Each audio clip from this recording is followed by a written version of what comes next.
Have you ever wondered why a man begins to feel her presence more intensely after she disappears? Why her silence becomes louder than her voice ever was? Because a woman's silence after the end is not absence. It is transformation. At first, he doesn't notice the shift. He believes it's just another ending, another chapter closed. She leaves quietly, no last scream, no pleading eyes, no unraveling at his doorstep. No words to cling to. Only stillness. And it's in this very stillness that something ancient awakens within him. Carl Jung spoke of the anima, the inner feminine soul within every man. She's not a woman of flesh and blood. She is his echo, his longing, his mirror in the dark. When a real woman walks away and says nothing, it is not the woman he mourns at first. It is the rupture of the feminine within his unconscious. You see, when she was there, laughing, aching, arguing, he projected his soul onto her. She held the emotional burden of his unresolved mother wound, the chaos he refused to look at, the desires he never dared to speak. She carried the weight of his expectations and his shame, of his fear of intimacy and his lust for control. He didn't know it, but he was dancing with his own reflection in her eyes. And then she stopped dancing. She didn't block him. She didn't rage. She simply vanished. That vanishing was not weak. It was a boundary carved in silence, a sacred severance. He doesn't understand it immediately. But soon, the silence begins to echo. The masculine psyche is often numb until something cold shocks it awake. That silence, her silence, is the coldest thing he's ever felt. And not because it's empty, but because it's full. Full of the words unsaid, the dignity she reclaimed, the wounds she chose to heal alone. To her, the silence is sanctuary.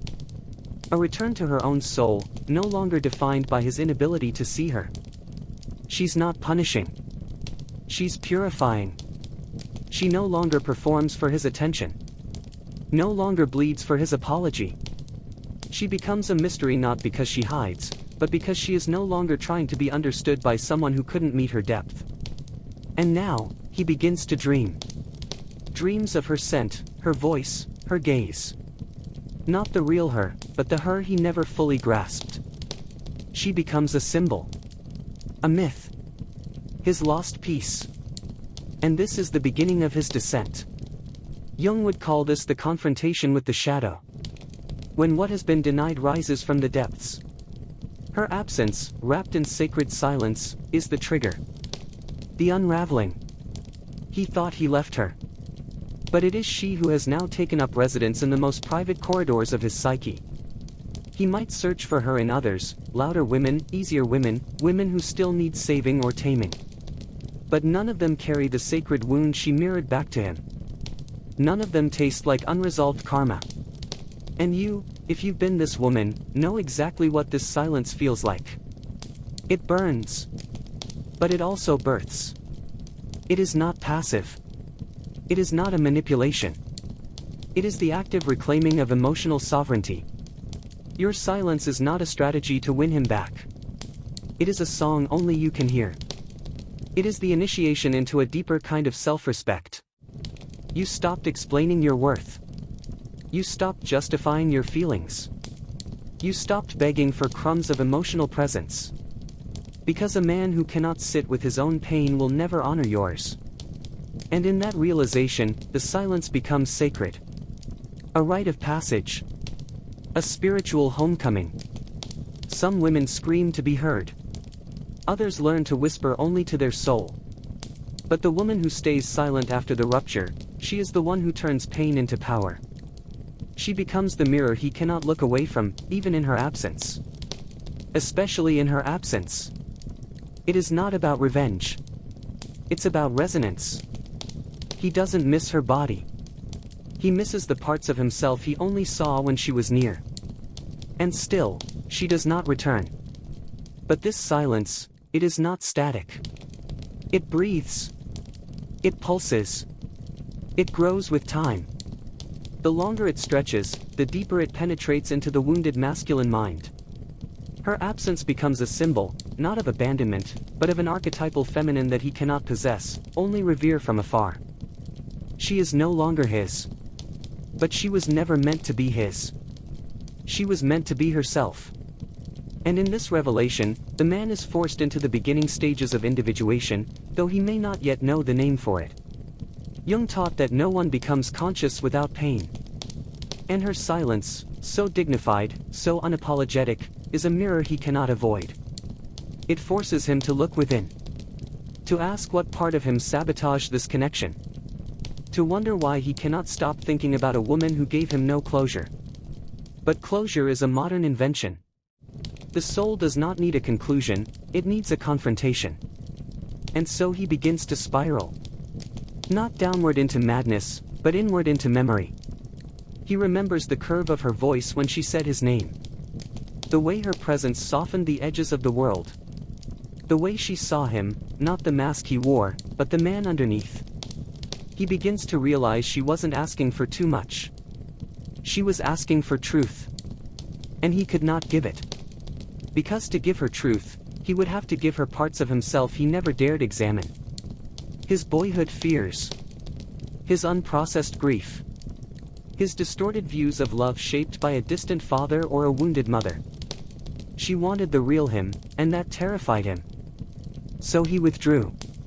He grew cold. Maybe cruel.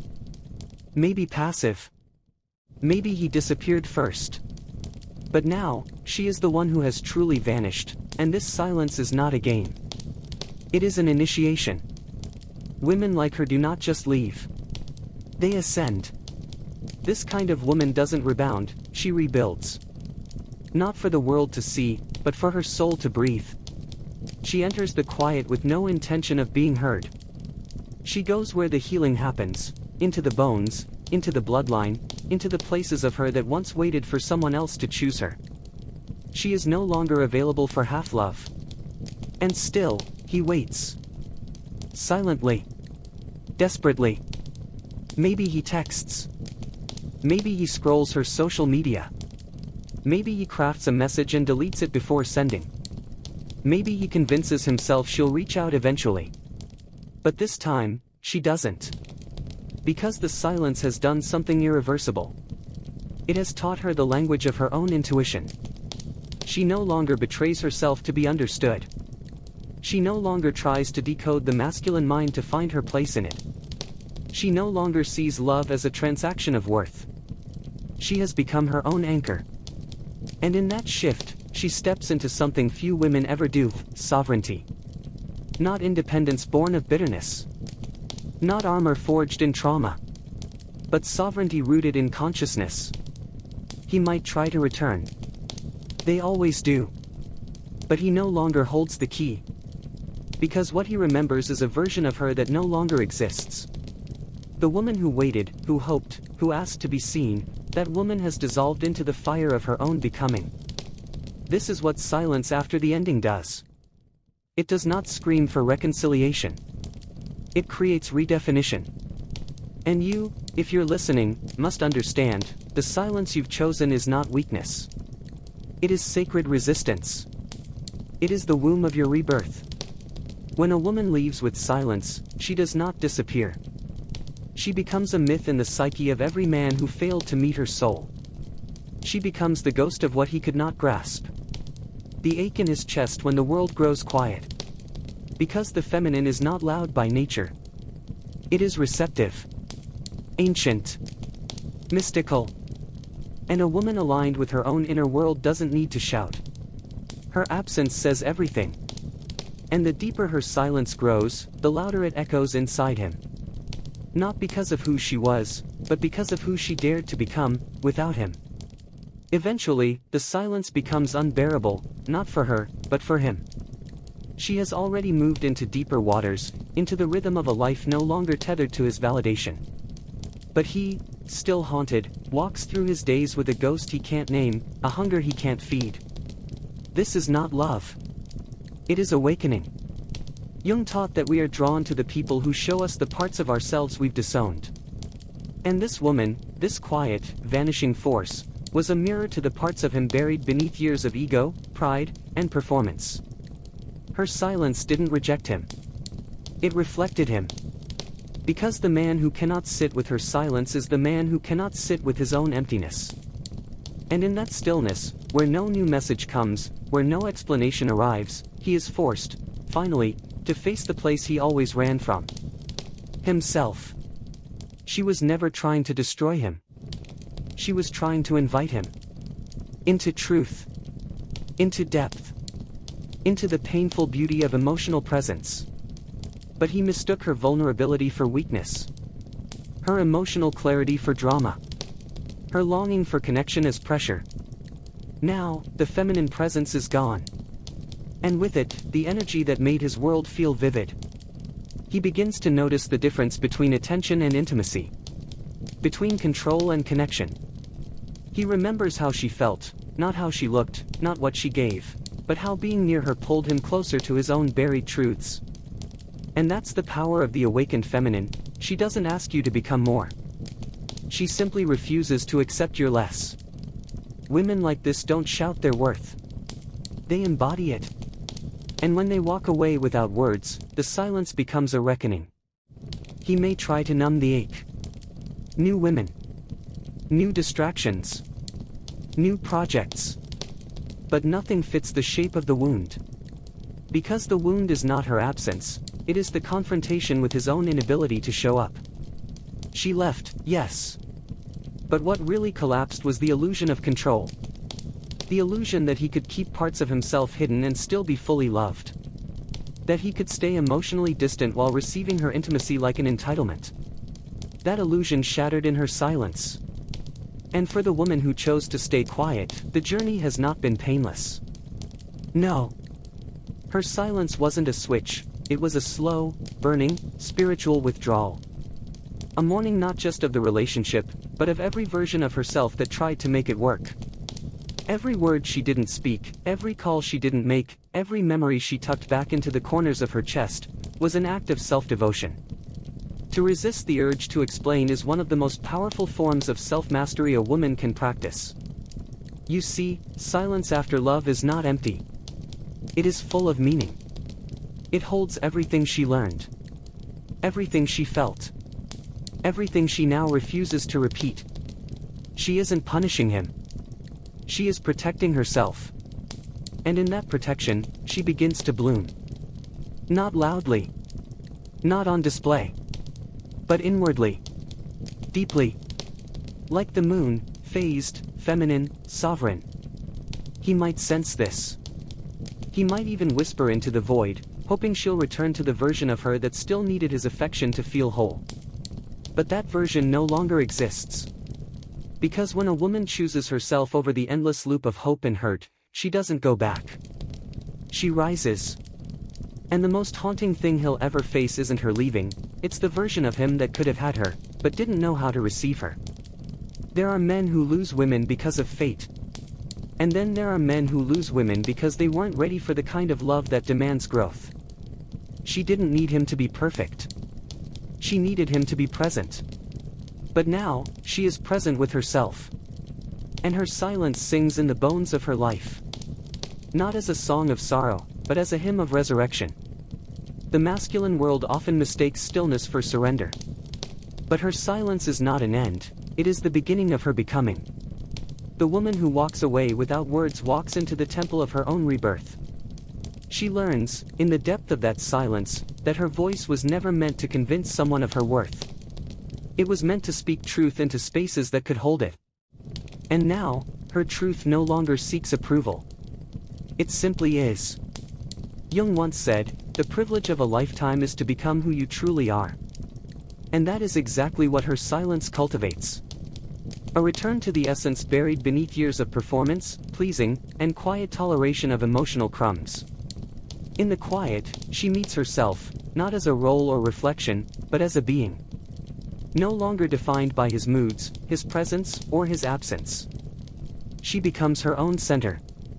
You must understand, silence is not the absence of love, it is the presence of boundaries. He may look at her with confusion now. He may wonder why she no longer responds. Why the woman who once gave so freely has become so unreachable. But she was never asking for too much. She was asking for reciprocity. And in its absence, she withdrew, not as a weapon, but as a wisdom. Because the feminine that has matured beyond the trauma of abandonment no longer clings to what wounds her. She releases it, not with fury, but with reverence. Reverence for her time, her soul, her sacred energy. The man now sits with echoes. Memories replay in loops, but they no longer comfort, they convict. He remembers her softness, the way she believed in him when he didn't believe in himself. He remembers the times she reached out and he turned inward, mistaking emotional detachment for strength. Now, he learns, strength without vulnerability is not masculinity, it's avoidance. Her silence reveals this. Not through lectures. Not through arguments. But through absence. And absence, when pure, is clarifying. You see, in Jungian terms, the feminine is the unconscious. The depth. The unknown. And when a man is not in right relationship with that inner feminine, he will treat real women as mirrors of his confusion. He will try to dominate, avoid, or fix them, because he cannot sit with what they reflect. But when a woman steps out of that mirror, when she no longer allows herself to be used as an emotional punching bag, a therapist, a savior, or a fantasy, he is left with himself. And the silence she leaves behind becomes a spiritual reckoning. It's not that she has nothing to say. It's that she finally realized he was not ready to hear it. So she speaks now only to herself. Or to those who listen not just with ears, but with soul. And slowly, she begins to feel light again. The grief fades, not because the loss wasn't real, but because the lesson became more valuable than the attachment. She no longer romanticizes his potential. She sees clearly now, his inability to meet her where she stood was not her failure. It was his fear. Fear of depth. Of responsibility. Of being seen. And now she sees him, not as a villain, but as a man who met her before he met himself. A man still at war with his own reflection.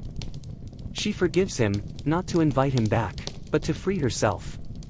Because staying angry would mean staying connected. And her silence is not just absence, it is release. There is no lingering resentment in her. Only peace. A peace hard-earned through nights of temptation, of nearly picking up the phone, of staring at unsent messages. But each time she resisted, she stepped further into her own power. Now, she no longer seeks closure from him. She is the closure. Because closure isn't something you're given. It's something you decide. And her decision was not to shout. Not to beg. Not to prove. Her decision was to leave quietly and live loudly. The silence, once heavy with grief, now hums with strength. The woman who once bent herself to fit the contours of someone else's emotional limitations has reshaped herself, this time, not for anyone else, but for her own becoming. Her silence has matured into a presence, subtle yet undeniable. It follows her into every room, every decision, every breath. Not as an echo of what was lost, but as evidence of what was claimed, self-respect. Because a woman who has suffered in love and still chooses to stay soft, she is dangerous in the most divine way. He may still feel it. That quiet pull. That invisible thread that connects him not to her body, but to what she evoked in him. Her presence had opened a door. Not to fantasy, but to the possibility of truth. And though he didn't walk through it then, that door remains in his memory, like a haunting. She never said goodbye. She never offered a dramatic exit. And that is precisely why he cannot forget. The mind craves resolution, but the soul remembers mystery. And she has become a mystery. Not because she's hiding, but because she is no longer accessible to the versions of him that chose avoidance over evolution. He might still whisper to himself that she'll return. That she misses him too. That one day, their story will continue. But these are dreams built on regret, not reality. Because when a woman begins to honor her own healing more than her history with someone, she stops returning to the familiar pain. Her silence taught her patience. It taught her to sit with herself instead of chasing meaning in someone else. It taught her to hear her own voice beneath the noise of longing. And what she heard there was truth. That love is not meant to be earned through suffering. That presence is not a privilege to be begged for. That silence is not a punishment, it's a return to source. You may wonder, then, does she miss him? Sometimes, yes. In the quiet, a memory might brush against her skin. A moment. A song. A shared breath. But missing is not the same as wanting. And wanting is not the same as returning. She no longer moves toward what disorients her. She has found a home in herself. Jung said, until you make the unconscious conscious, it will direct your life and you will call it fate. This is why she left the way she did. Because she saw the unconscious patterns for what they were, trauma bonding dressed as love, inconsistency masked as mystery, withdrawal camouflaged as masculinity. And she chose not to play the role anymore. He was not her fate. He was her mirror. A mirror that showed her where she still sought to be chosen instead of choosing herself. Where she still made excuses for emotional neglect in the name of understanding him. Where she confused empathy for self-sacrifice. But that mirror shattered the moment she stood in silence and refused to shrink again. This is the paradox, her leaving felt like a loss to him. But to her, it was a return. A return to wholeness. To simplicity. To grounded power. She does not need revenge. She does not need an apology. She does not need to be seen, because she sees herself now. And this is what truly haunts him. Not her silence, but the version of himself that could have risen to meet her, but didn't. This is how some men learn, too late. When the woman is already gone. Not just physically, but energetically. Emotionally. Spiritually. She became a lesson. Not because she wanted to teach him, but because she had to live. And life, for her now, is filled with a peace too sacred to explain. Because once a woman learns that being alone in truth is better than being together in illusion, she never settles again. The world calls it silence. She calls it sovereignty. And now, in the final stretch of her journey, she is no longer the woman who once waited by the phone. No longer the one who tried to decode silence with overthinking, who confused emotional neglect with fate, who believed that if she just held on tighter, she would finally be held. She has become something else entirely. She has become undeniable. Not because of what she gives others, but because of what she no longer gives away, her energy, her emotional labor, her softness to those who cannot hold it. Her silence has sculpted her into a woman who no longer rushes to fill empty spaces with temporary validation. She lets the gaps exist. She lets the ache pass through. She welcomes the stillness not as punishment, but as prayer. Because in that quiet, she heard something the world had tried to drown out for years, her own knowing. The knowing that love isn't meant to feel like a performance. That chasing someone isn't proof of passion, it's often the evidence of unresolved abandonment. That the right connection doesn't require shrinking, bending, or begging. She heard the whisper that said, "You are already enough." And when a woman hears that voice and finally believes it, she becomes free in a way that no man, no past, no absence can touch. The man may still think of her. He may still wonder. Regret. Fantasize about second chances. But the door he once ignored is now sealed not by anger, but by evolution. She doesn't return because she's not who she was when she loved him. That version of her, the one who stayed, who forgave too quickly, who waited for reciprocity that never came, that version died in silence. And in its place, a woman was born who no longer seeks to prove her value to those too blind to see it. And this woman, rooted, sovereign, radiant, walks through life with the kind of presence that makes people pause. Not because she's loud, but because she no longer hides. Not because she demands attention, but because she carries none of the desperation of needing it. She embodies what every man secretly longs for but few are prepared to receive, the deeply feminine, spiritually awakened force that will not be tamed, possessed, or persuaded to self-abandon. And this is what Jung hinted at all along. That the feminine, when it has done its shadow work, when it has reclaimed its projection, when it has owned both the nurturer and the destroyer within, becomes not a woman, but an archetype. A living symbol of power. You don't chase this kind of woman. You rise to meet her. And if you cannot, she will not wait. She will not lower herself. She will not explain. She will exit. Quietly. Powerfully. Finally. And that's the secret every emotionally unavailable man learns when it's too late. That a woman who chooses herself over the fantasy of being chosen, never looks back. Her silence was not the absence of love. It was the loudest declaration of self-worth. She now lives not in reaction, but in response to the deep rhythm of her own being. No longer craving to be seen. Because she sees. No longer aching to be loved. Because she loves. No longer needing to be chosen. Because she chooses. And that. The awakened woman doesn't beg to be seen, she becomes unforgettable. END.